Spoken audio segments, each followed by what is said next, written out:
Welcome to our live stream on the subject of Africa and circularity. My name is Mike Boyle, and I am in the great pleasure of being together with Sören Bauer today to talk about the subject. And we have four fantastic panelists. And before we go ahead and move forward, perhaps if we can introduce ourselves a little bit. Maybe start with my organization, which would be Circular Experience, basically tied to the idea that individuals want to do sustainable things, but we make it so difficult to get those jobs done. And so our focus is trying to come up with solutions that concentrate on awareness, instruction, and incentives for the individuals. And let me go ahead and move on to Sören. Hello, everyone, and Happy New Year to you. We are very pleased to have you. You have seen that we will be having an hour together to talk about the opportunities, the challenges, and the barriers to the circular economy in Africa.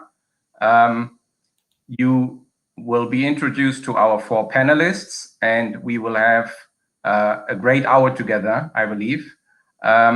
You can use a few hashtags. You can follow and retweet us if you are active on social media. And I just want to briefly take a minute to introduce my organization, which I'm heading. Mike, you are too fast, but we will improvise. Our organization is called Revolve Circular. We are a non-profit organization based in Vienna. Thank you, Mike. We are part of the Revolve Group, which is a sustainability communication agency with offices in Barcelona, Brussels, Beirut, Lisbon, Mumbai, and China. We are not yet in Africa, but we obviously want to open an office there. So let's talk if you are interested. Revolve Circular is our non-profit, and we advocate for the circular economy. We do this by looking at how we can teach about the circular economy, how we can broker knowledge, and how we can provide independent and constructive journalism. Some of you might have seen our reporting already, and we are always happy for receiving feedback. Now let's move on with introducing our four panelists. Mike, if you can please put them up on the screen. We have four great panelists coming from the African Development Bank, Dr. Anthony Nyong, Dr. Olawale Olayide from the Africa Circular Economy Research and Policy Network, Monsieur Joseline Landry-Tsonang from the African Circular Economy Network, which is a civil society network and a South African-based non-profit corporation. And we have Mr. Hezekiah Okeyo, based in Nairobi. He's from the Ministry of Industrialization, Trade and Enterprise Development. Let's start with Dr. Nyong, who is our first panelist. Dr. Nyong, the floor is yours. Yeah, thank you so very much for this great invitation and for a very lively session, which we know it will be, considering the panel that you've put together. Yeah, my name is Anthony Nyong, like you've mentioned. I'm the director of the Climate Change and Green Growth Department at the African Development Bank. Our main goal is one, support the sustainability or sustainable development within the African continent. And anything that threatens that threatens our very existence. So we know that for climate change and green growth, key issues that we look at are key issues that basically revolve around the circular economy, resource optimization, resource use. Several years ago, we published an eye-opening article, a book actually, that showed that Africa's ecological footprint is not as healthy as people think. They tell you Africa is a land of biodiversity and so on. And that was a clarion call that we cannot continue in the same system of production we've been doing, where you cut, you make, you throw away. we're depleting our resources so fast. So circular economy becomes a very integral part of what we're doing. We also host the secretariat of the Africa Circular Economy Alliance. This is a very powerful, very strong initiative signed up right now by 5 African countries, because circular economy is gaining momentum globally. We don't want an imported circular economy paradigm. We don't want to do it because UK did it or because France did it. We want to do it because it works for us as Africans. And so the alliance is country-led, saying we want the circular economy, but it must speak to our needs. It must lead to development and not hinder our development processes. So right now we have 5 countries in there: Nigeria, Rwanda, South Africa, Cote d'Ivoire, and Ghana have signed on to it. More are watching. So then we also have partners who've agreed that they want to be, that's basically allowing the countries to run their affairs. So we run that secretariat, and thank you so much. I look forward to the discussion today. Thank you, Dr. Nyong, for this introduction to the ACEA. Let's move on with our next participant and panelist, Dr. Olawale Olaide, who is with us from the University of Ibadan in Nigeria. Dr. Olaide. Yeah, thank you very much, Sören, for this wonderful event that is happening today. Thank you so much for the invitation and for putting a robust panel together. My name is Olawale Olaide. I represent the Africa Circular Economy Research and Policy Network. We're a network that started, it is the second year. I will discuss what we do in 3 ways. I'll talk about the people, I'll talk about the partnership, and I will talk about the programs that we run, essentially.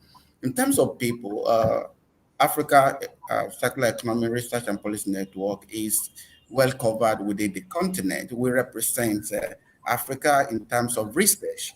We do research in circular economy, in various aspects that we will mention later in the course of this meeting. We also engage policymakers. We know that unlike Europe, Africa is yet to develop a policy guideline that gives a way of how to develop in terms of circular economy. So we are in the vanguard of promoting circular economy policy within the continent. And our motto essentially is promoting a regenerative consumption and production in Africa. So that's essentially what we do. And we do that through research and through policy advocacy. In terms Thank you, Dr. Olaide. Oh, sorry for interrupting. Go ahead. I will address it in 3 ways. That's type of what we do. In terms of people, we cover the network. As I said, we have members who are registered across the continent. In terms of programs, so we organize annual conference. We call it Circularity Africa Conference every May. We started last year, and another one is coming up this year, May 13 to 14. Please save the dates in your diary. Thank you very much. Thank you, Dr. Olaide. We will hear more from you and about the research policy link, which will be very interesting to hear about. Let's move on to Cameroon. We have Mrs. Jocelyne Landry Tsonang, a member of the executive committee of the African Circular Economy Network. Jocelyne. Okay, thank you, Sören, for giving me the floor. Thank you very much for the invitation and for putting this great conversation together. So my name is Jocelyne Landry Tsonang. I am an executive board member of the African Circular Economy Network, as well as the country representative of Africa Circular Economy Network for Cameroon. Africa Circular Economy.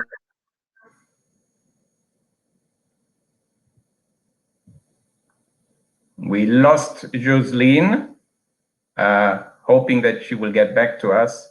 We expected this, or Network is a non-profit organization. Network is a non-profit organization incorporated in South Africa, and we are represented in more than 30 African countries, where we work with grassroots organizations to leverage on the local know-how in circular economy, to see how we can pull entrepreneurs in the area of circular economy and bring more light on work that is being done on the ground, help them communicate about the work, and also assist them with our expertise locally where we are represented. So I am also the founder of an eco-friendly housing construction company called D&D Smart Construction. Thank you, Joseline. We lost you, I think, or maybe I lost you for a few seconds, but I hope everyone can follow us easily. Well, that's the reality we're living in. We're very pleased to be connected in between Europe and Africa, and in between Abidjan, Douala, Ibadan, and Nairobi. So Mr. Okeyo is our fourth panelist. He's with the Ministry of Industrialization in Nairobi. Mr. Okeyo, please. Thank you, Sören. Thank you so much for the invitation and the connection you have provided for the panelists to meet for the first time in our African continent. So I'm very grateful for this.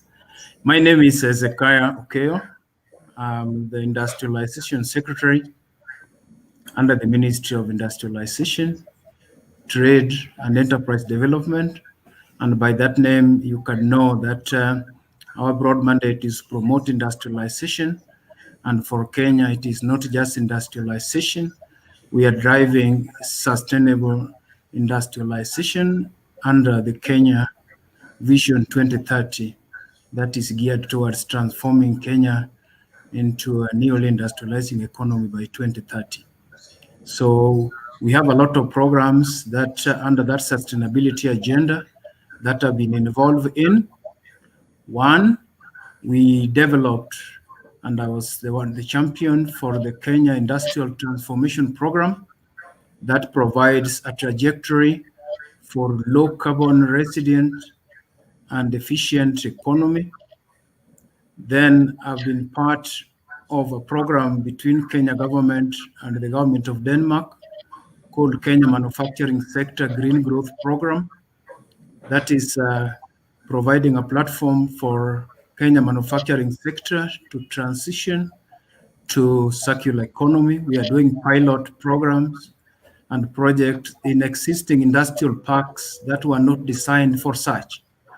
And the second component is to look at the green fields where we can plan now for good industrial parks that can facilitate even the exchange of waste under the industrial symbiosis program. Then secondly, thirdly, I've been involved in a program in Africa with the UN agencies called Switch Africa Green. I'm the lead for the manufacturing sector.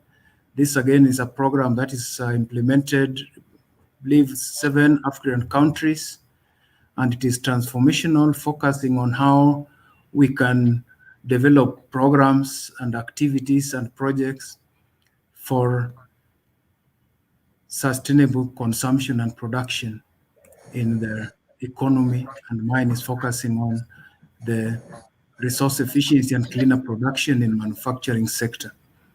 Then, thank you, Mr. Okeyo. Yes, I think I will interrupt you here, if I may, because we, as I said in the beginning, we have 1 hour together, and we want to, well, we know we can only scratch on the surface of what the circular economy is and what its opportunities and challenges are in the African context. So I actually want to move ahead with our first question to our panelists. This is the same questions for all of you. Mike, if I could have the next slide, please. We are big fans of the Tony Elumelu Foundation, who I managed to reach out recently.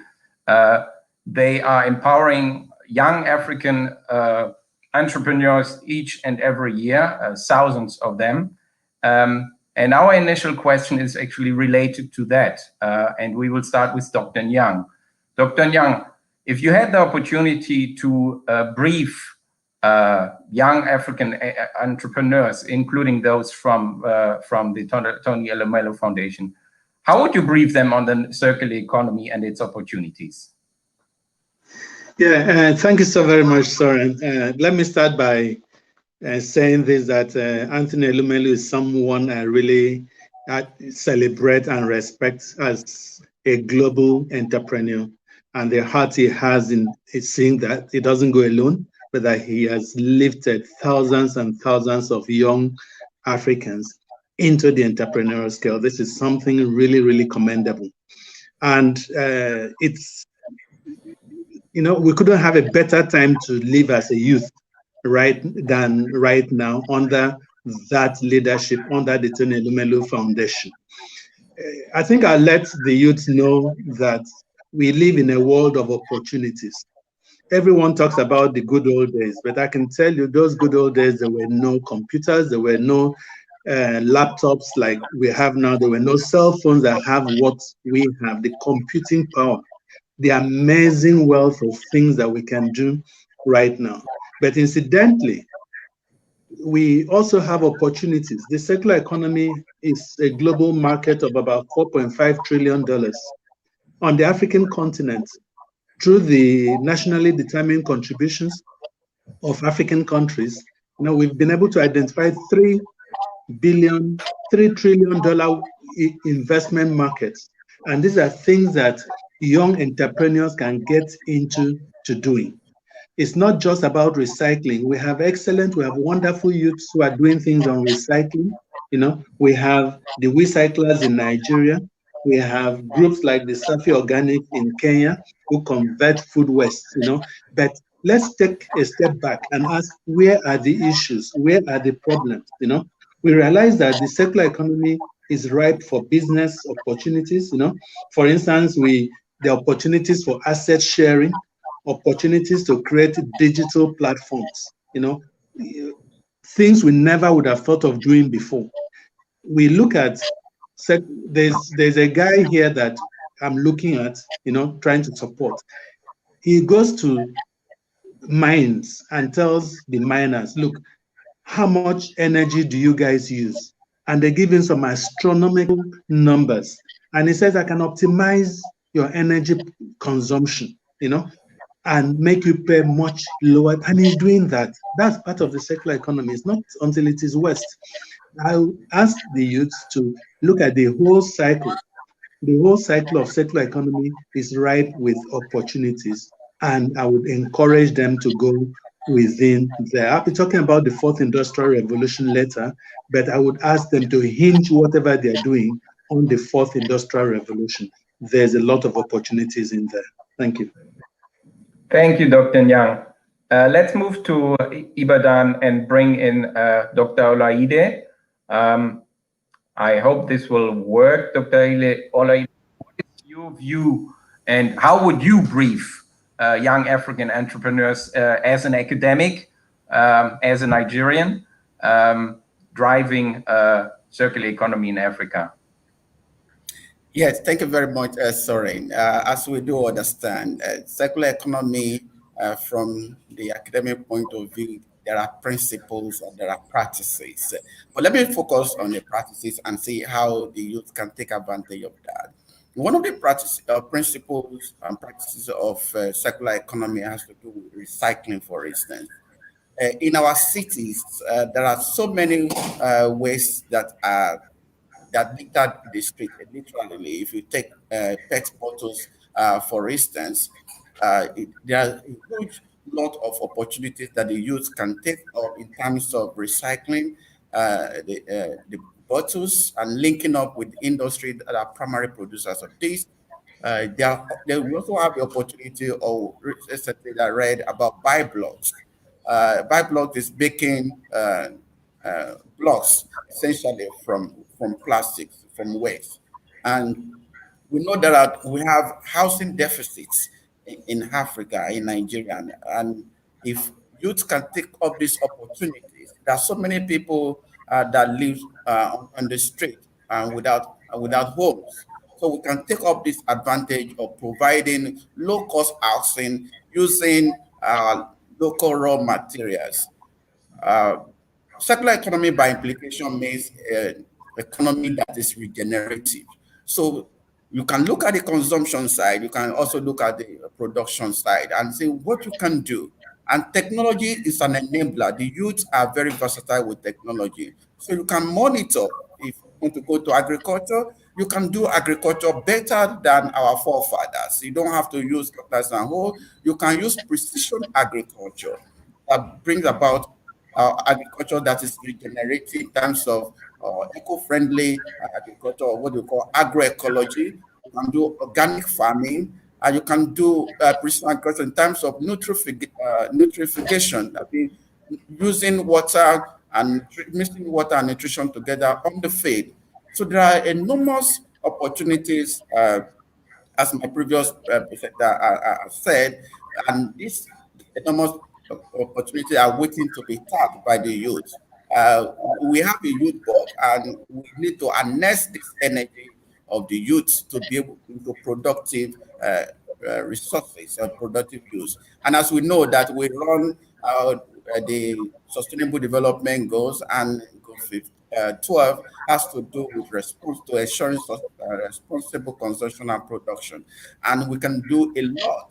More so that we need to achieve the target of the Sustainable Development Goals. And the trajectory will not be the old produce, use, and throw away, because we don't even have the resources within the continent. Imagine the largest economy in the continent also has it's also the capital of poverty in the world. So how do you match that? So it's not about the money that we have as a country or a continent, but how to put these resources to use that it will benefit the majority of the populace. And the youth in this context have that proportion of huge people in the population. So there are a lot of things that can be done, from consumption to production, even onto trading, leveraging the technology that is it's available. Mobile technology. Thank you, Dr. Lee. Let me interrupt you here. Thank you for the insight. I've ended that. Yeah. No worries. We have an echo. It's gone now. This is better. Thank you, Mike. Jocelyn, okay, we have Mr. Okayu. No worries, Mike. Let's move to Cameroon first and bring in the civil society perspective. Jocelyn, please. Okay, thank you, Sören. I must say it's very difficult to talk after Dr. Nyong and Dr. Olowale, but I'm going to try. What I would like to tell all the young entrepreneurs is that sustainability is here to stay. And when we talk about circular economy is obviously part of sustainability, and it is a very good tool to use if you want to achieve sustainability in your business.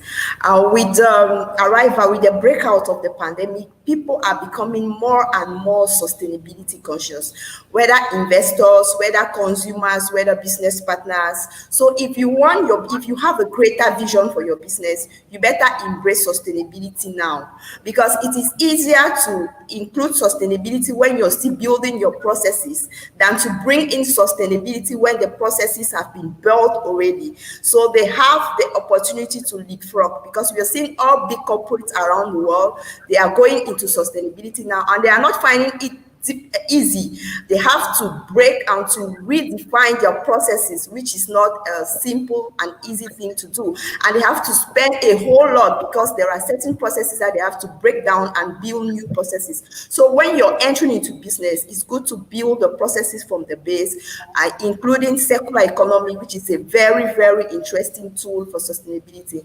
And I would also like to draw their attention to the fact that circular economy is not just about recycling, it's not just about renewable energy, it goes more beyond that. So no matter the industry in which you are, whether it's fashion, agriculture, agribusiness, services, entertainment, construction, just anything you're doing, education, circularity has its place in what you're doing. So if you find it difficult in bringing in circularity in your business, there are just these few questions you can ask yourself.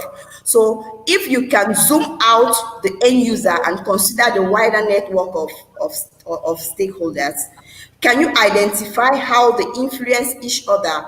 And you look at the material flow in your business. Examine where your material are coming from, because it is also very important to know where you're sourcing your materials, to make sure it comes from a sustainability source, and where they are going to after they have been used. And they can also rely on these 3 sustainability principles that are going to help them a whole lot. Like, they should try to design out waste and pollution in their business processes to keep the product material in use for its highest value for the longest time. So it's not just about having the product in use for the longest time, but making sure the product keeps a highest value. So that brings us to circular design. So when you're even designing your product, they're having that consciousness in mind, because that is what the consumer are going to look for in the very few years to come. And we know that millennials are becoming very sustainability conscious, and they also make up the most important mass of consumers. So it is very important for them to bring in sustainability and also look at how your business is regenerating natural resources. So that is what, if we want to talk about it, it is going to be like a day or 2 days workshop. But I think I would like to stop here. We will have other platforms to discuss this. We can discuss it like for days. Yeah. Thank you, Jocelyn. Thank you for your insight, and thank you for the 3 principles, which I think are relatively easy to retain, and which is a good introduction. Dr. Okeyo, we want to have your perspective before we then move on with brief interviews, which I will conduct with each of you. Michael, you are too fast. What I see on the screen is not what we had planned. Can you bring in Mr. Okeyo, first of all, to answer the question on how he would brief the African youth on circular economy? No. Okay. I'm sorry for this. Let's move on then. Okay. Thank you. Mr. Okeyo, are you with us?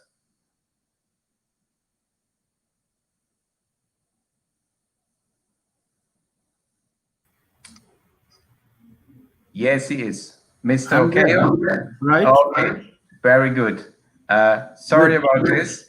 So we want to hear your perspective on how you would brief young African youth on the circular economy. Good. Normally policy comes first, then the research and civil society come to implement policy. So now that they have spoken, I want to agree with my fellow panelists on the approach. If I look at the TEF candidates that are coming from this program, having been mentored, I will remind them of who the circular entrepreneur is. That's the first thing they have to know, because they are entering the deep end of this concept, having been mentored well. So therefore, one thing they will have to pick from me is that they must inspire others. They are the pioneers, because Africa is still looking at the pioneers who will come with knowledge and skills and information. So that will be the first thing that they will have to be reminded of on who they are. Then secondly, they'll have to be reminded about the opportunities that circular economy provides. My colleagues have talked about the concept of sustainable consumption and production. I would look at the technical and biological cycles of all these angles, and remove the youth from this program that has already nurtured them from the traditional things. So these are people with high skills.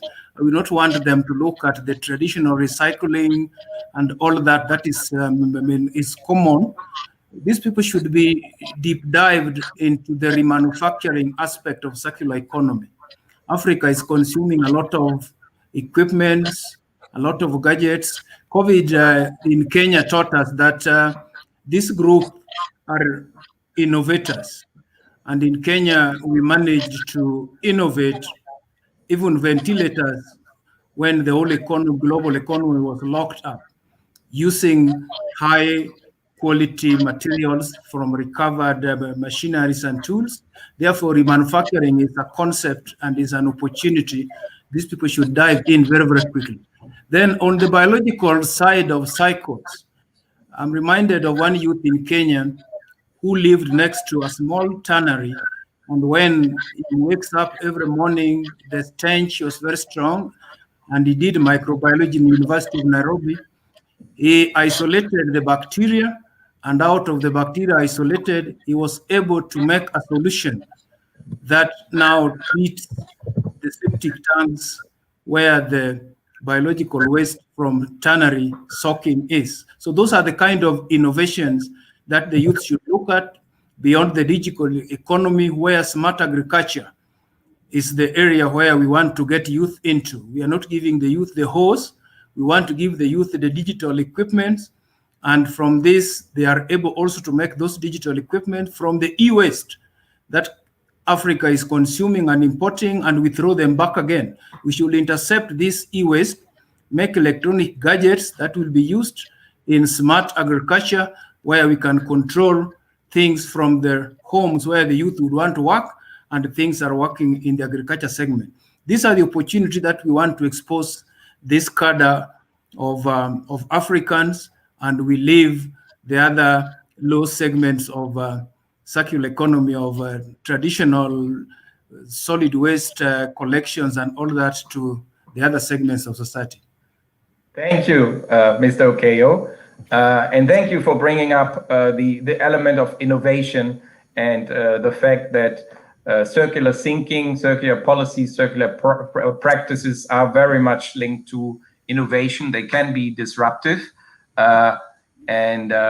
So let's close this question here. I will move on with brief interviews. We have received great questions from the audience.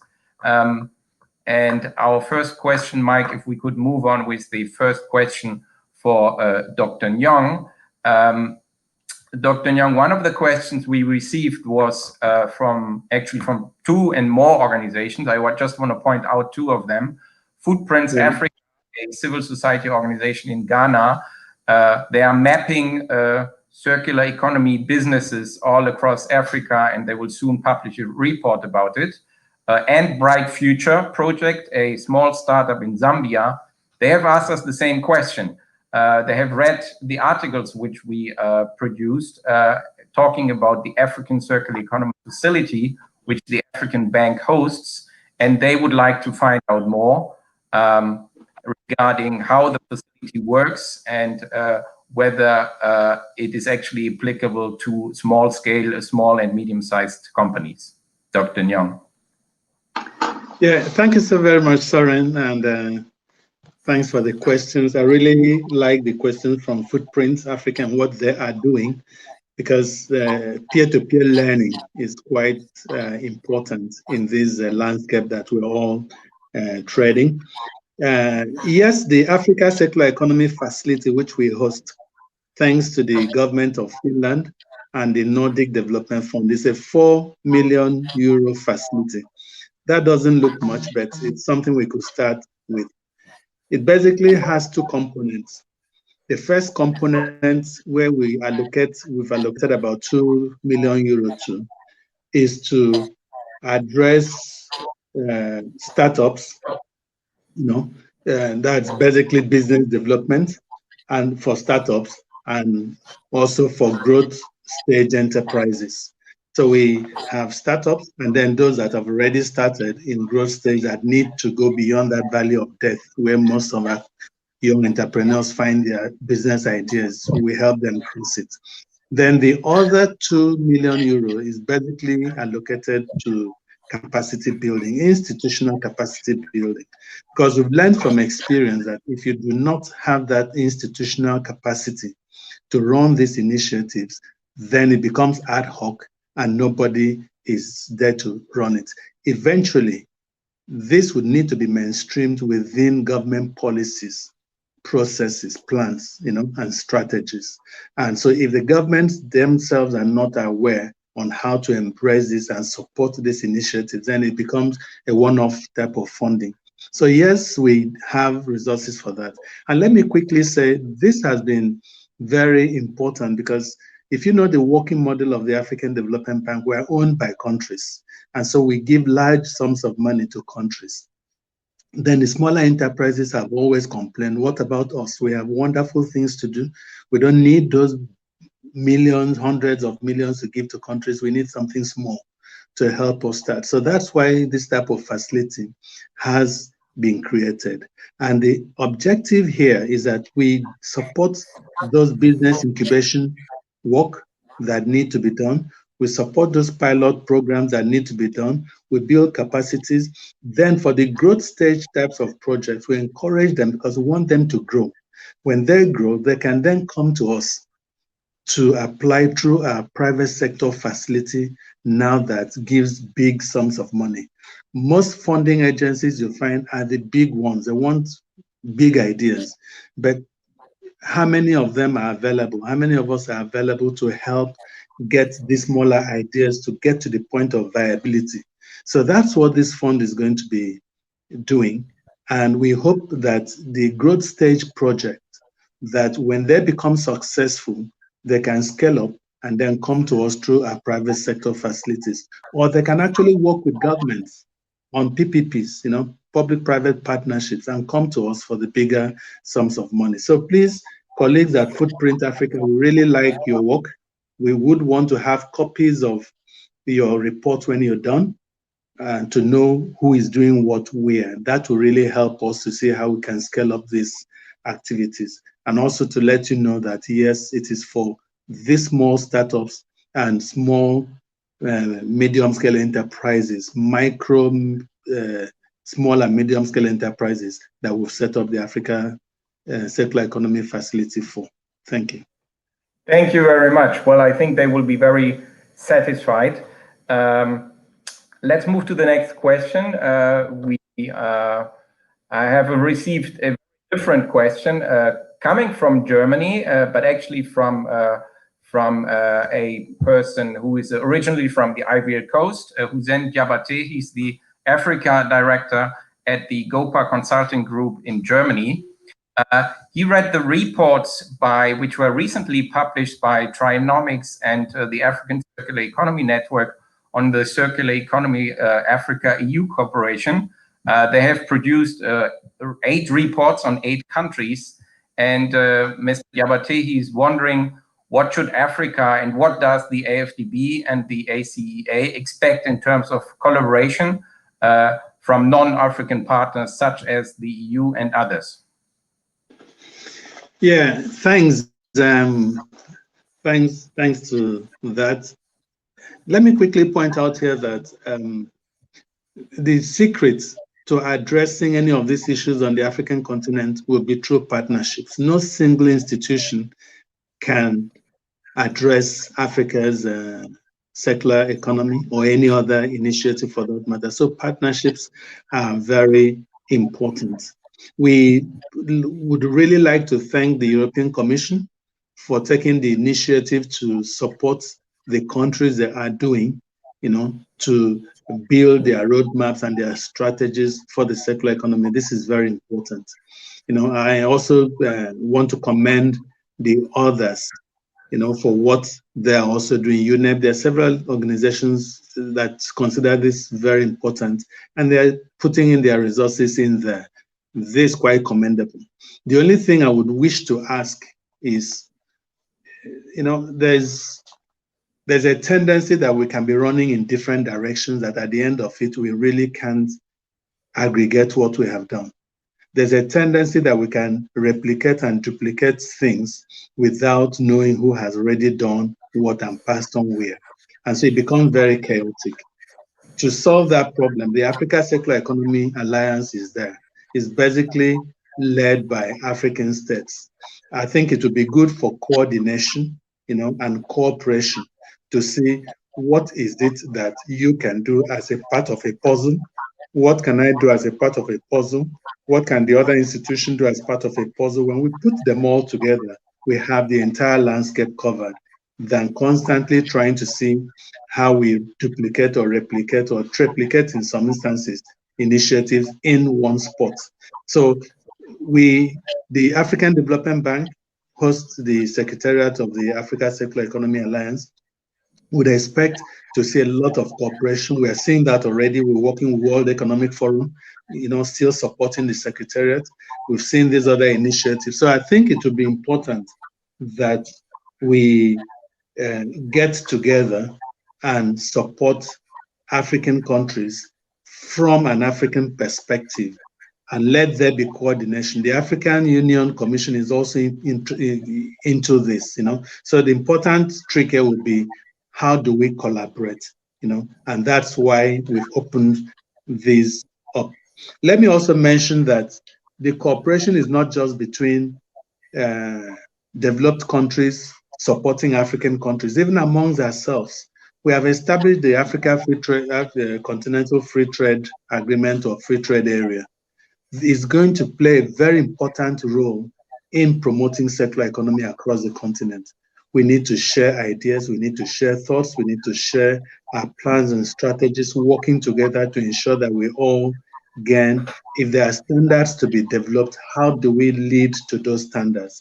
We're seeing quite a lot of things happening in the garment factory, where there's a lot of recycling, clothes are being brought onto the continent. Do we have standards for them?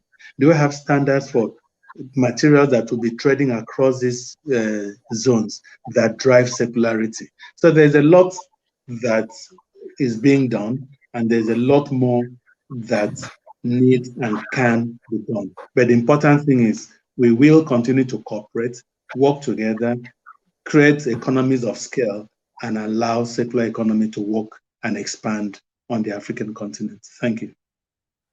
Thank you, Dr. Nyong. Let's move on to the perspectives from academia and bring in Dr. Olaide. You are with us. Mike, can you show us the first question for Dr. Olaide we have received from the audience? Yes, we've received an interesting question from Martin Calisto Frank. He's an environmental governance and sustainability research based in the Netherlands. He's asking what the main circular economy topics are that are researched in Africa. He's asking two questions, and how circular economy research in Africa can contribute to and inform better circular policies. Dr. Olaide.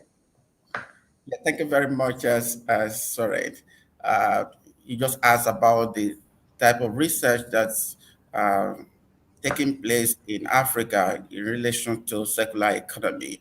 I did say earlier that there are principles that guide circular economy, and these principles are the lenses that we use when we conduct research.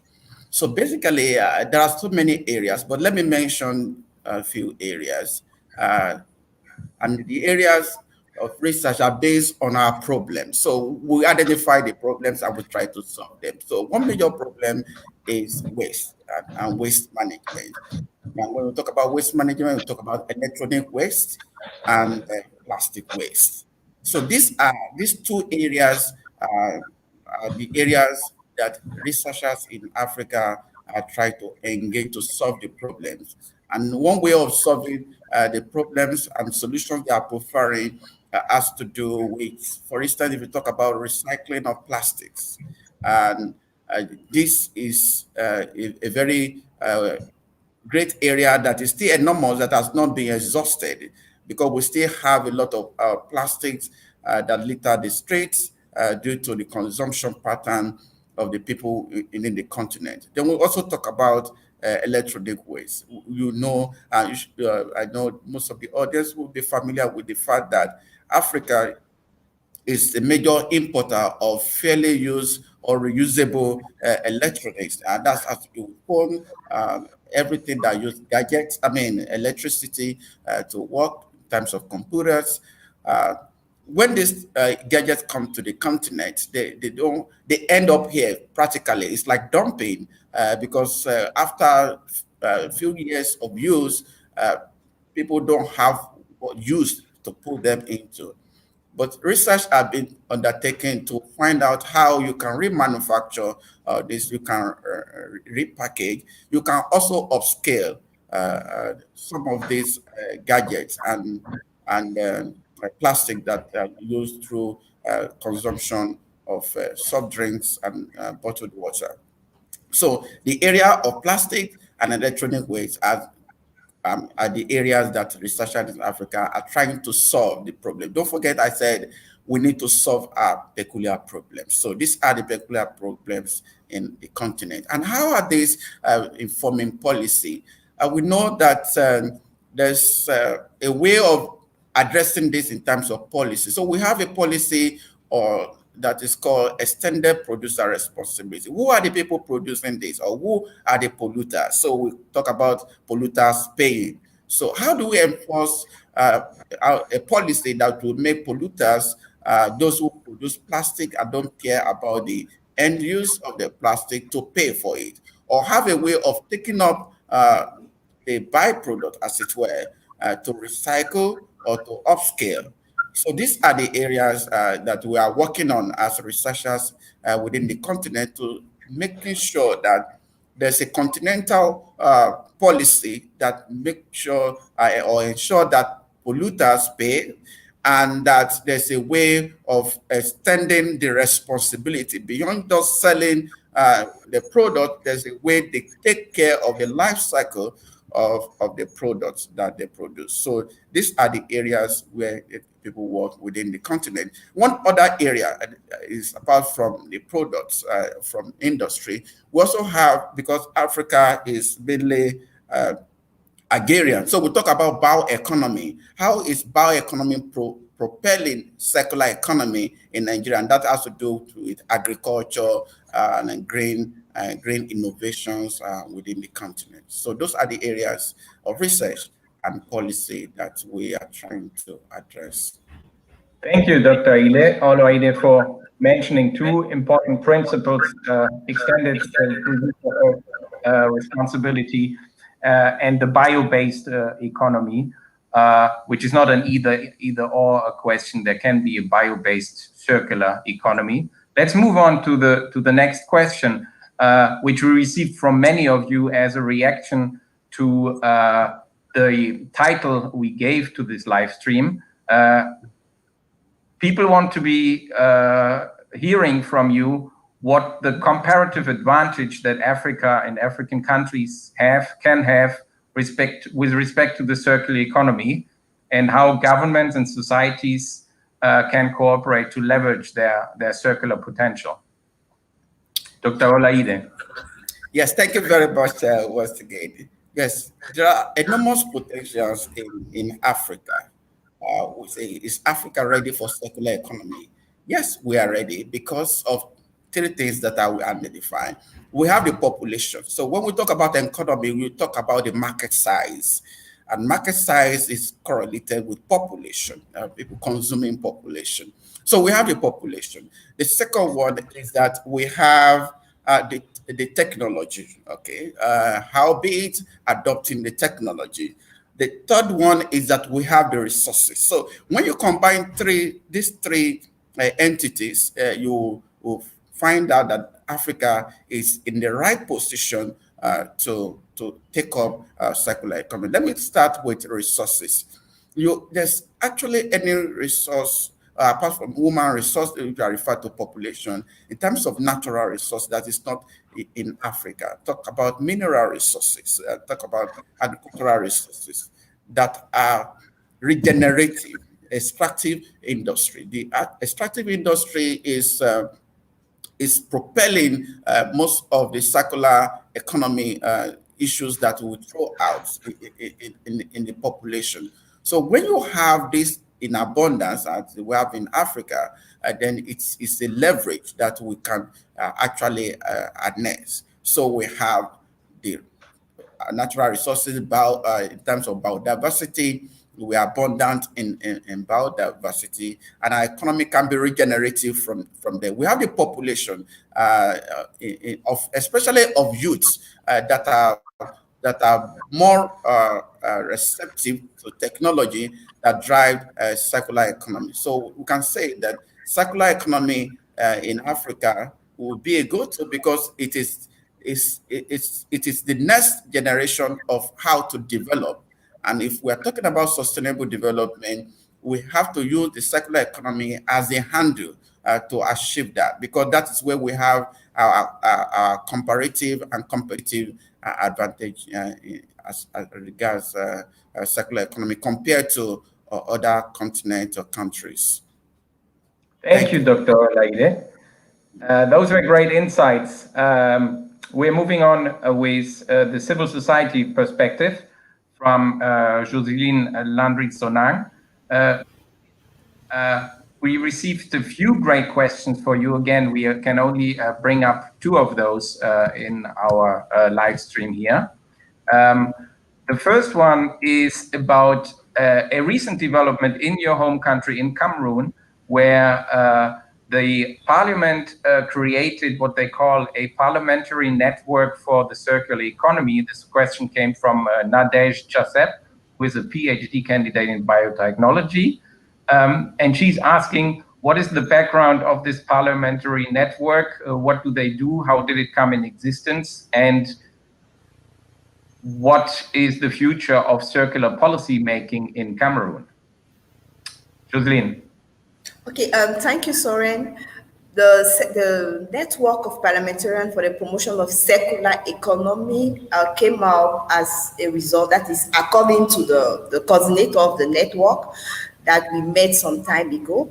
So he told us that they noticed the country on the we had so many floods and environmental hazards in the country, and we had one of the biggest cities of the country, the economic capital, Douala, that went on flood, and we also have other cities that were faced by the same problem. And these floods are mainly caused by blockage of drainage as a result of poor waste management. So they decided to set up this network to speed up policies and to support local stakeholders working in the area of circular economy. So that's basically the idea that prompted them to come up with the network. And they are also standing as advocates of circular economy, as they want to help speed policies that are going to ease the work of those operating in this field. They want to tap partnership from other stakeholders like the United Nations agencies and other organizations that maybe they are not yet aware of, to see how they can leverage this partnership to drive the circular economy agenda in the country. So, and they also want to influence the government and the head of state decisions in helping the local economy to transition from a linear economy to a circular economy. And they also noticed that the circular economy was an opportunity to create more jobs, and we know how much these jobs are needed in Cameroon and in Africa in general. So yes, we are hopeful that this network will help speed the circular economy agenda in Cameroon, and will help also touch some areas like the construction area. That is, for now, we are really blank on policies concerning this area. So we are very hopeful, and we know the future is bright as circular economy is concerned in Cameroon. Thank you, Joseline. We're moving from the government perspective, on which you enlightened us, to a more civil society question, I would say. This is a question we received in a chat from Muna Bourakadi. She's a Moroccan architect based in Norway, and she's asking how your organization, the African Circular Economy Network, harnesses local knowledge and develops solutions that are not imported but locally grown, and how you get local communities to understand the importance of traditions that which there's no need to be replaced. Jocelyn. Yeah, thank you again. This is a very, very nice question. I really love the question. So what African Circular Economy Network does is we have representatives in over 30 African countries. So each month we have a report that is representative sent over to the coordination about circular economy initiative or circular economy innovations around their country. And most often than not, these innovations are inspired from the local or the traditional know-how. So when these initiatives are brought to the light, what we do is we try to promote the initiative by sharing it with our worldwide network. And at times, and this is how we have had some local circular economy entrepreneurs being showcased at international workshops and other conferences because of their innovation in the circular economy field. So we think by doing so, it is our own way to promote the local know-how and also to encourage the local people to use local solutions. Now, I would like to talk about the fact that she says slums use circular economy solutions better than more or well-managed neighborhoods. One thing we have to make sure is circular economy should not be greenwash.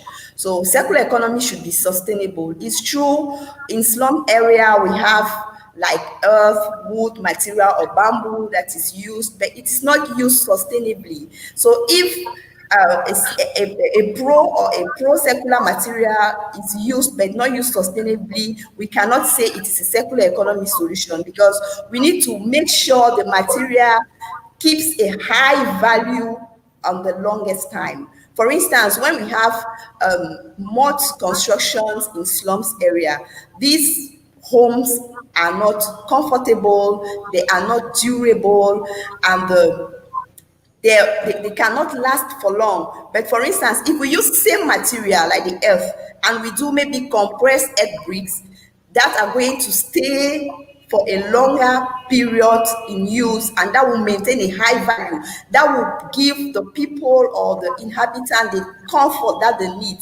and that we can call it a circular economy solution. So we cannot rightly say people in slums are using circular economy solution more than those in well-constructed neighborhoods. What we need to do is we need to empower them to use the circular economy solution the sustainable way. So because if they are not used the sustainable way, then they are not relevant, or we cannot rightly say they are circular economy solutions. Thank you very much, Jocelyn, and thank you for making this point. I remember from the interview we had with the African Circular Economy Network Executive Committee that you insisted on the circular economy being inclusive, which is a very important point. Now, two more questions with our next panelist for Mr. Okeyo at the Ministry of Industrialization in Kenya. Mr. Okeyo, Kenya has developed, and I believe you were one of the leaders of Kenya's industrial transformation program with a view to 2030, when also the SDGs, the Sustainable Development Goals, are planned to be achieved. And Kenya aims to transform itself into a middle-income country. To which extent were circular policies and practices part of the development of that policy and the transformation program, and what are the key elements? Mr. Okeyo. Thank you, Sören. Yeah, this question is there's some echo somewhere. We have a technical issue. Try again, Okeyo. Okay, let me try again. It's better? Yes. I'm still hiding my echo, but I can proceed.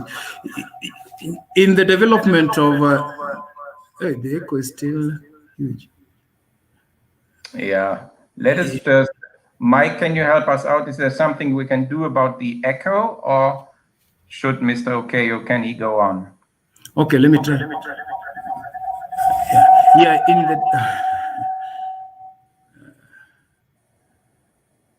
yes, we'll keep on trying until it works. So let me persevere and just go on.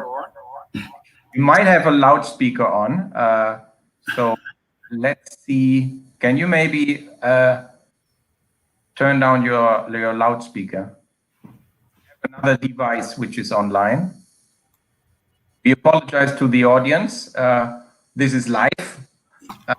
We are in between, at this point, we're in between Vienna and Nairobi.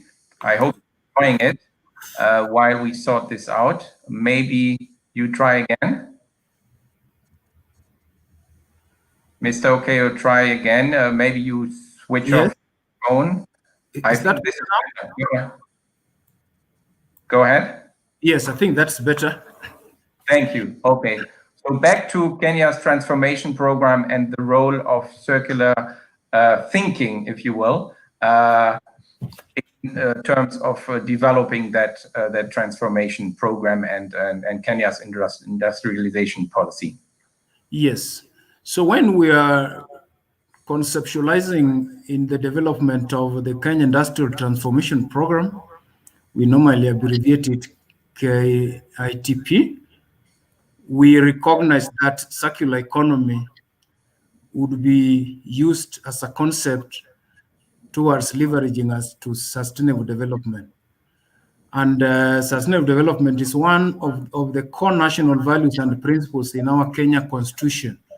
Therefore, we leverage on sustainable development and looked at the value chain for industrialization.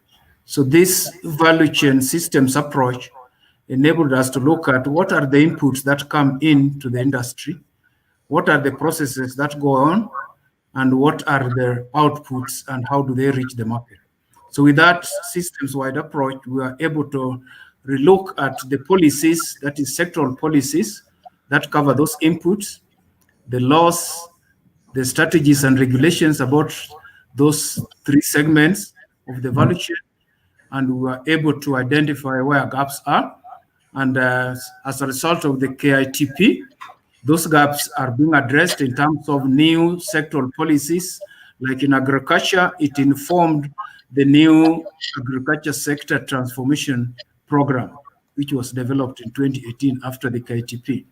It has informed the smart agriculture strategy that has been developed, and it has informed the new renewable energy program that is now looking at how the waste, both from industry and from municipalities, would be handled, because more people are now responding to the industrial transformation program by moving towards the urban areas, and we are seeing a lot of urbanization coming to capture the opportunities that the industrial transformation program has brought on board.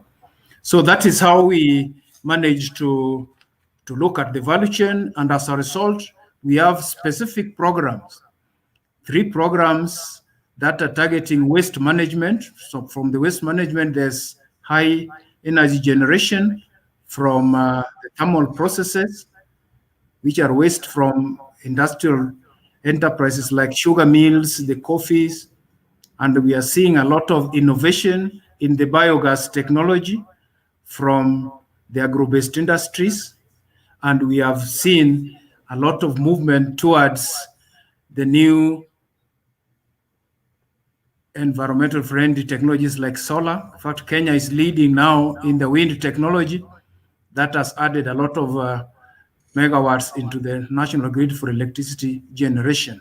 So looking at that KITP, we're able to now reform agriculture, reform the energy sector, and broaden the green growth agenda, because it is now looking at how do we promote investments that are coming to capture these opportunities. And that's how now we came with the new laws on special economic zones and export processing zones that now are looking at the design from the beginning, where the eco-industrial park concept has now been held. Before, the industries were not necessarily putting such kind of infrastructure forward. They were waiting for the additional investment to be put outside, so that waste would just be channeled out, and then it goes to the municipality sewerages for further treatment. But now with this new design, we have seen that we are able even to leverage now on industrial symbiosis, because co-located enterprises or industries can now benefit from the waste of each other without necessarily infringing the laws that were put in place during those generations of such industries, that the waste must be licensed, the waste must be disposed. So therefore, we are finding a lot of opportunity that KITP has provided for us to regenerate even urban areas, because we are now doing new master planning and zoning for industrial areas because of the new laws addressing the KITP, bring new industries to bear. Thank you, Mr. Okoye. Let me interrupt you here, and you actually have mentioned it already. The concept of industrial symbiosis, on which we received a question from Doreen Negesa, who is a PhD researcher in Beijing, and by Munch Andersen, who is an associate professor at the University of Copenhagen. You explained it already. Industrial symbiosis is a concept in which waste from one industry or one industrial process becomes resource and serves as a raw material for another. So these two researchers are wondering what Kenya does to ensure industrial symbiosis plays a role in its industrialization, and what other countries could learn from Kenya. Mr. Okoye. Good. I've already alluded to what Kenya has done and is continuously doing, because it is a dynamic movement towards circularity. So we focused on the sectors that are critical for our industrialization. So that was the first thing in the systems approach. And then we looked at the enablers. The enablers now are the infrastructure that would support our industrialization pathway that is low carbon, resilient, and resource efficient. Therefore, we came with a program for development of industrial parks. So these industrial parks are designed for circularity. They are designed for partnerships. Therefore, they are designed for resource efficiency, because within them, we have the effluent treatment plants.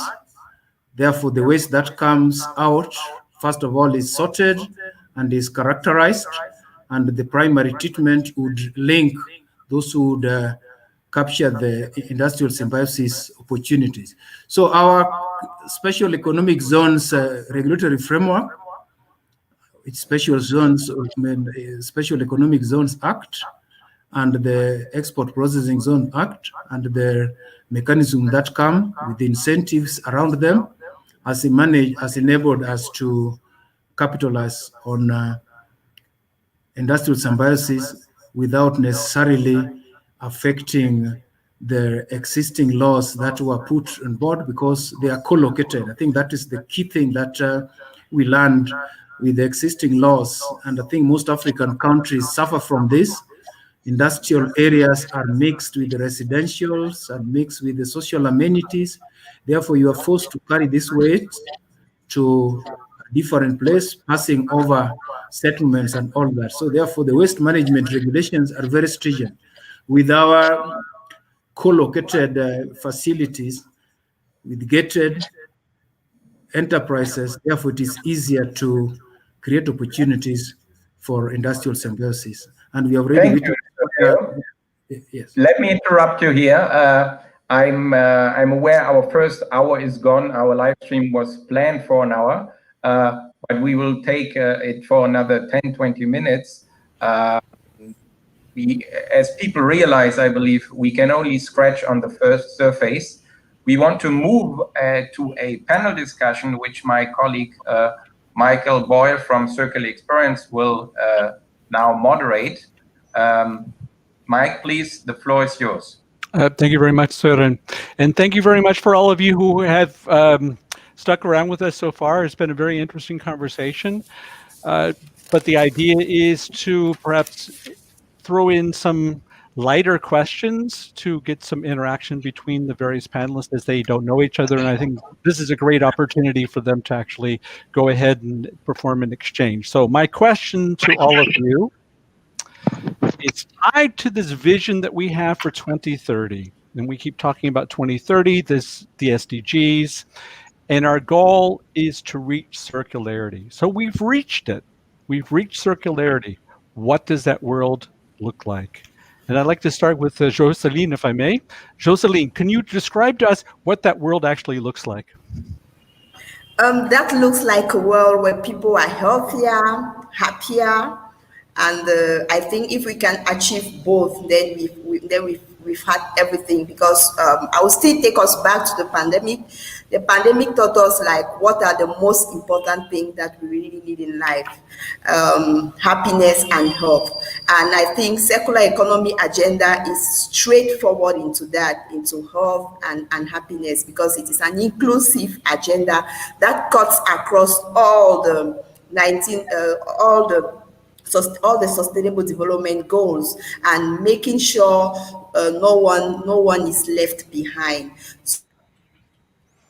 Excellent. Thank you very much. Dr. Nyong, what would be your take on that world that we have in 2030? So I would like to say 2030. 2030, yeah, with circular economy being achieved means we've achieved the sustainable development goal and everybody's healthy and happy. Okay, apologies for stepping on your words, Jocelyn. Perhaps Dr. Nyong, perhaps if you can give us your vision of what you think that world will look like in 2030. Thank you very much. Like Jocelyn, I want to see a healthy Africa that's a developed Africa, really, that is not basically owning poverty and all the rest. But importantly, I want to see an Africa where waste is very scarce. Scarce because very little of it is produced. Scarce because even the little that is produced is in very high demand for subsidiary products. That's the Africa I want to see. Excellent, Dr. Nyong. Thank you very much. Dr. Olowida, perhaps if you can go ahead and take over the stage, what would be your vision of what the world would look like at 2030 after we've gone ahead and solved the problems tied to circularity? Yeah, the world will be a better place for everybody to live. I believe that COVID-19, as my colleagues alluded to, gave us opportunity to reset our development trajectory. So we are all starting from a point now, and this point is critical in that we need to consider circular economy as a handle to achieving sustainable development. In this case, we have to look at economic prosperity, we have to look at environmental sustainability, and we also have to consider all areas of sustainable development through the SDGs, especially goal 12 that talks about ensuring responsible consumption and production. So it will be actually for Africa, the Africa we want. We don't need to wait for Agenda 2063 as the Africa we want to achieve that. We can actually fast track. It gives us opportunity to fast track our development agenda to actually making 2030 the Africa that we want, as we also achieve the world that we want. That sounds like a very noble goal. And last but certainly not least, Minister Okoye, could you perhaps give us your impression of what that world should look like in 2030 after we've gone ahead and solved the problems of circularity?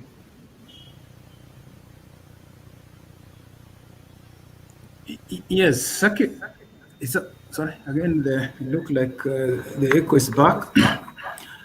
Circular economy, like I said, from the Kenya's perspective, which I believe is also African perspective, is the route and as a strategy towards sustainable development. And sustainable development, 3 pillars, we are looking at environmental quality, economic prosperity, and social equity. So this is the pillars that look at the human aspects which are covered by SDGs. So SDG 1 will be achieved through the SDG 12, which this concept is bringing on board. Therefore, we are looking at that, and we'll get the realization of Agenda 2030 earlier, because there will be more people in the urban areas, and when they live in urban areas where circular economy is practiced, there will be more jobs as well. So it is bringing in the duality of urbanization and also jobs that are green and safe for people to get the economy moving, and they can afford goods now that has brought them to town. Great, thank you very much for that. You all received individual questions, and we tried to go ahead and match the questions to your expertise, but very possibly we could have asked the question to one of you, perhaps in a different order. Was there a question that we had posed, but it did get posed to you that you would like to answer? We'd like to give you that opportunity to go ahead and take that on. Jocelyn, you're smiling. I think you have a question that you heard that you'd like to go ahead and answer, right? Thank you, Mike. Not really, but I just wanted to elaborate on the advice to the young entrepreneur is that most investors now are looking at sustainability, and there are a lot of funds available for sustainable projects. And if you look at some investment companies like the BlackRock, which is one of the leading investment companies in the world. If you go to their website right now, you will see a survey that they came out with they talk to their investors to know how sustainability matters to them. And they had more than 54% of the investors who said sustainability was one of the major criteria they were looking for into projects they want to invest in the nearest future. Just to say, it is not, sustainability is not even an option now. Sustainability is a must embrace thing.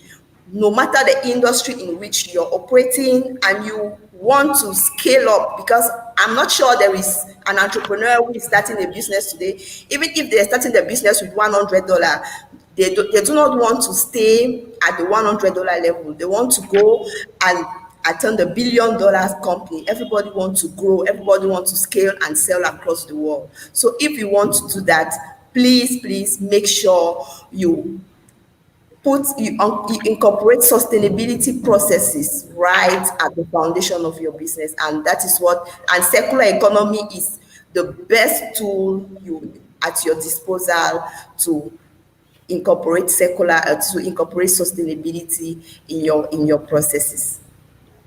Well, that's certainly a big question we have. I'm sorry, Dr. Nyong, please. Yeah, can I come in there?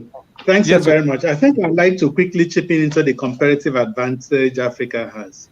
It's not, circular economy is not new to us. I don't know about the other panelists, but we grew up passing clothes from one person to the other. Your older brother wears it, passes it down to the younger one, who passes it down to the third, and you had 3 sets of people using that same dress until it no longer was useful. That to me is a very real issue with circularity. We are not wasteful, we know it. And so it's easy for us as Africans to say, we understand how this works, let's do it. When you look at climate change, we're a very low emitting continent, and our goal is to remain that way. The same is being transferred into our circular economy stuff. We have these resources, we will protect our resources, we will grow in a way that does not completely remove our natural resources that we have, and so on. I have a question for my colleague from Kenya, okay? When we talk about the symbiosis, it's very easy because, but in practice, maybe you can share more in practice how this works, because ministries have siloed budgets. The Minister of Agriculture has his budget and works within it. The Minister of Energy has his budget and works there. How would the byproducts, the baggers, the chaff from rice and so on, from agriculture feed into the energy process to provide electricity for people? Very typical question. How would the harvest, the shells from harvested products, be turned into ethanol, bioethanol, and so on, to serve the electricity industry. So I think it would be good for the crowd generally to know how this has worked in Kenya, that one ministry actually takes the byproduct of a colleague ministry and makes it an input into his own ministry. Thank you, Anthony. I think that's a great question. I wanted to approach it from the question I also had on myself to just explain further on this industrial symbiosis issue. Before I answer this, may I also add my voice to the other area that has not come out clearly on the policy mix that Africa will have to adopt, and the individual African countries are at different levels. That circular economy to the level where an urbanized Africa will have to live with will require policy coherence. Policy coherence along the value chain of the economic activities. That is very, very critical.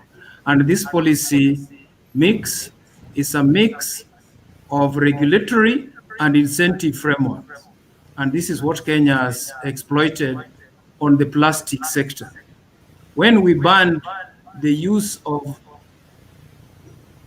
the plastic bags, because that's what Kenya banned, but allowed the use of single-use plastics for the refreshments and the waters, we created an incentive for recycling and worked with the Manufacturers Association that set a company. And that company now, which is collecting all the used bottles that are thrown all over, the government has supported again with extended use regulation. So incentive framework, removing the value-added tax for the equipments coming to do the recycling, and then allowing the Manufacturers Association to form networks of users, importers, and manufacturers, and set a company that will now do the crushing and sell granules to those who are doing the recycling. So that policy mix has worked. So it was not just a stick we ban or we control, and yet there are also PET bottles and PPP bottles that are imported. Therefore, consumers are part of this mechanism, manufacturers are part of this mechanism.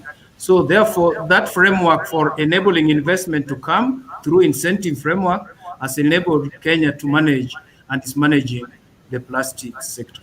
And therefore, we are going ahead with the regulation to form now an organization, again, private sector led, that is now managing all that mechanism. The government now just sits back and let the self mechanisms to manage the waste. Coming to Dr. Anthony's question, again, working together, because in Kenya now, there's no silo management in terms of ministries. I mentioned that in our development of the KITP, Kenya Industrial Transformation Program, we looked at the flagship project, which are sectoral inputs coming in like agriculture. Then we looked at the enabling side, like the energy, the roads, and the transport, and therefore form a government-wide approach to deliver manufacturing. And within that, we know that if there's waste that is going to generate energy, energy reforms came through the new Energy Act, and then there was the policy for feed-in tariffs that you can put your small plant, you connect it to the national grid, or the new act now allows you that within your plant, if it is a biogas, you can generate your own energy, supply yourself, and supply the community around you. So that's how the policy works. So there's no silo that this is energy, this industry, because if industry is the one generating it and they have come together and generated their biogas, government also provided incentives for the technology, the material for construction that is not being taxed at the initial stages. So all these are working together, and that's why I was saying policy mix becomes very, very critical. And in Africa, we are still seeing the unintended consequences of regulation, where we were regulating waste. because there was no use for it, and waste is still decided as something that is not desirable. But now there's circular economy. Those laws are still there in Africa. Therefore, to remove your waste from one door to another, you will be licensed. And you are licensed not to use it. You are licensed to transport it for disposal. Someone will collect it at the disposal site and then bring it back again. So those are the reforms that we are undertaking, and we recommend that holistic approach towards looking at development without segmenting which ministry is responsible for waste collection, which ministry generated it, is dissolved, and then we get the economic activities supporting the environmental quality, and the quality of life improves, because the people who are collecting those waste are also endangering their lives if the waste have gone to the disposal site. But if it is managed at the factory enterprise, then those who are carrying the waste also have their life and social equity aspects addressed. Thank you. Great. Thank you very much. I'm afraid we are running a little bit out of time. Sören, how are we looking on that front? I see that we're reaching the 1.5 hour period here. Yes, well, it was extremely interesting, and it is extremely interesting to follow the conversation. But as you said, we scheduled this for an hour. Originally, we're now reaching an hour and a half. I would suggest we wrap up because those who watch us have also, I believe, scheduled an hour for us. Thanks to everyone who's staying with us. So I would suggest we come to a closure, well, there can always be a second time because obviously, as we knew from the beginning, we can only scratch on the surface of what the circular economy and circular economy policies, thinking and practices can bring to Africa and generally to the world.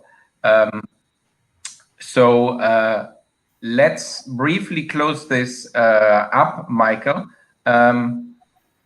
so that we maybe have everyone say what they planned to give our audience as a takeaway message or a brief announcement from your side to our audience. I would suggest we start with Dr. Nyong, so that you have the opportunity to address our audience and convey your message, your takeaway message. Yeah, thank you so very much, Sören. Thank you, Michael. Thanks, colleagues and everyone here. Yeah, let me conclude by just stating that the circular economy is a huge investment opportunity. When we look at it only as waste recycling, waste management, it makes it look as if it's a mean job at the end of it.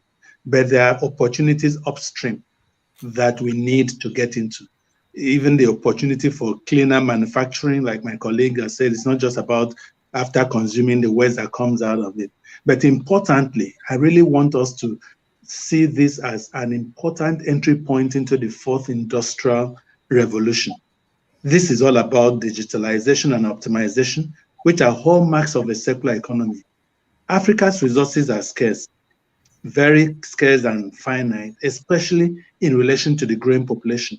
The circular economy model utilizes these dynamics to create economic growth by optimizing Africa's resources, both natural and human. So it is very important for us. We have to embrace it.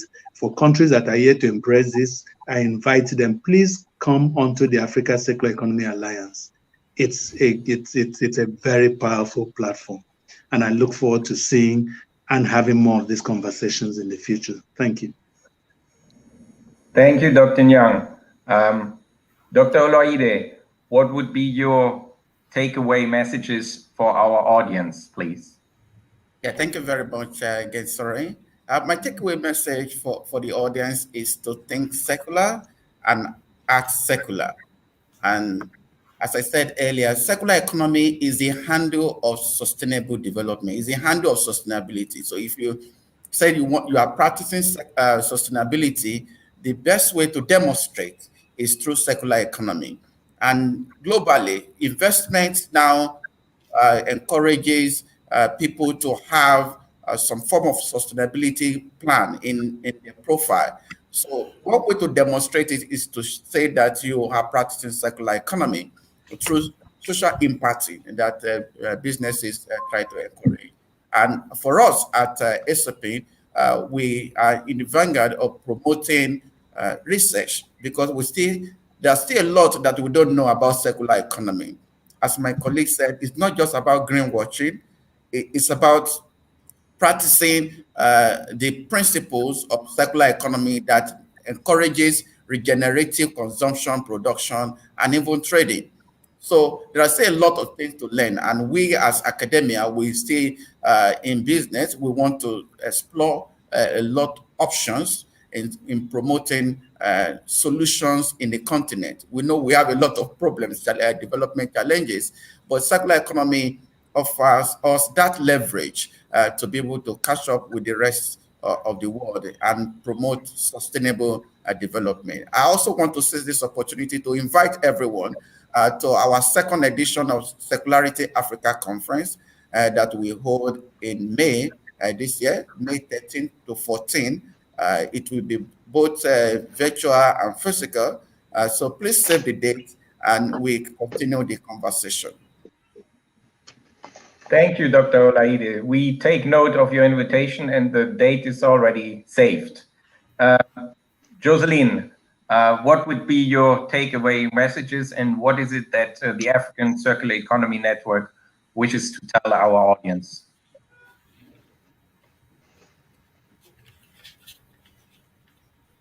You are muted, Jocelyn.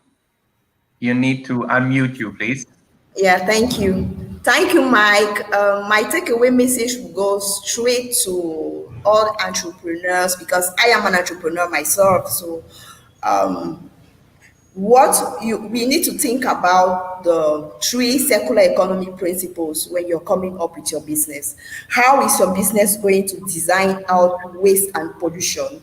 How you're going to retain the highest value of the resource and for the longest time, and how you're going to maximize renewables. So I think everybody who is in business, whether product or services, can take advantage of these 3 principles and make sure to build a sustainable business. So as African Circular Economy Network is concerned, if you're interested in joining the African Circular Economy Network, you just go to our website and you'll see the various category of applications there. Send us a message, send us an email, and we pick it from there. So, and we are having 4 regional workshops that we are planning in 2020. These regional workshops are going to be online workshops, and we keep you in touch with the various dates when the dates are set.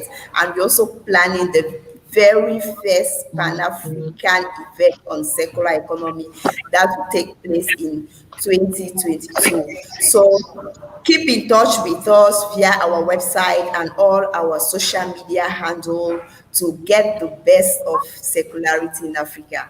Thank you. Thank you, Jocelyn. Mr. Okeyo, over to you. Thank you. I think this has been wonderful.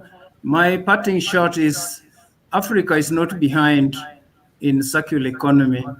It is the dissemination of information and the existing knowledge that is behind. That is one. Secondly, circular economy will require a lot of partnerships and networks. And from this forum and with my 3 colleagues, these networks and forums are not in shortage. What is now left for us is how do we link them up so that we get public participation in policy development and implementation, driven by research, driven by policymakers like some of us. By the way, I'm also doing my PhD at the University of Nairobi, Center for Advanced Studies in Environmental Law and Policy. I'm writing my thesis now on circular economy innovations and the policy barriers and governance. So all this should be put together so that people get what is going on, so that we share lessons in Africa, because when we share among ourselves, we'll get leverage than sharing the lessons from others. Thank you so much. Thank you so much. And we look forward to partnering with my panelists in Africa now. Thank you, Mr. Okeyo. I will move on from our side as Revolve Circular with our brief announcements. But first of all, I want to thank all four of you for your availability, for your support. I also wish to thank the African Press Organization who supported the dissemination of our press release yesterday. You can read about our content on revolve.media/circular. And we have plans. We are a new nonprofit organization. We are growing. Here are three of our plans. We will soon launch what we call circular economy journalism on demand, because we want to look at underreported issues of the circular economy and report on those. So we reach out to our audiences to ask you which kinds of topics you want us to cover. We have also started collaboration with the Copernicus Institute of Sustainable Development at the University of Utrecht in the Netherlands, who support us in developing what we call the first ever circular economy perception survey, as